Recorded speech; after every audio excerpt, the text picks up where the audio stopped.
alt det vi har herude, det er bare her by, og det er kendt som en kæmpe Taliban-fæstning, så de ligger sgu nok og sover der, sover trygt der. Men Taliban sover ikke. 40-50 Taliban-krigere er klar til konfrontation.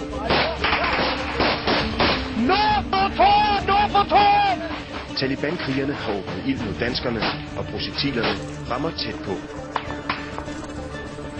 Hvis hvad luft vi gør, det er ordentligt, det er bare fjendens projektiler, der bryder luften eller ildmuren over os.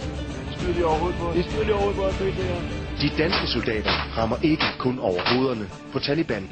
Kom på nummer nord, kom på nummer 2, nu er væk i hjørne. Du rammer en af to. Ja, jeg rammer en af dem. Læser ned.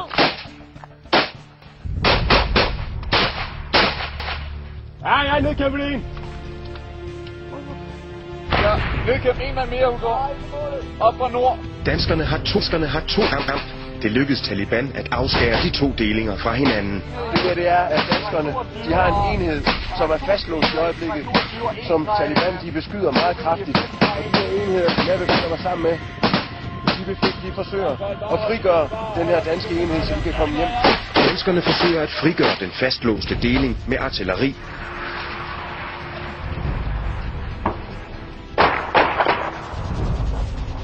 Og mortergranater.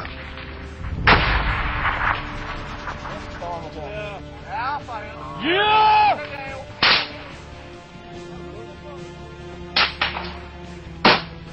Højre kant 532, hør det!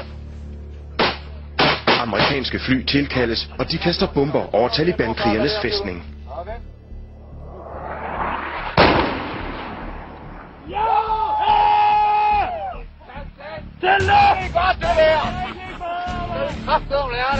Bomben dræber angiveligt 6-8 Taliban-krigere, men de var ikke de eneste, der mistede liv i dag. 12 stykker, hvis vi er heldige. På dem, der står ude i forreste linje, det er dem, vi skal tage efter for. Hey! Vi er stærkt! Skyld dem! Kan du ikke proppe noget i den der, så kom i gang?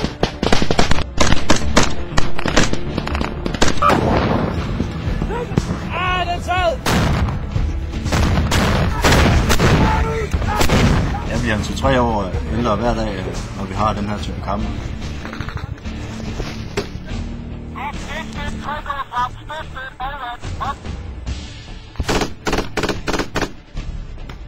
Ja, han er lige om bag den der høstang. Lige frem, kom så.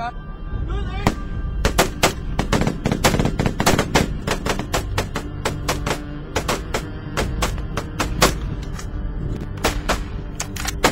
Rækken!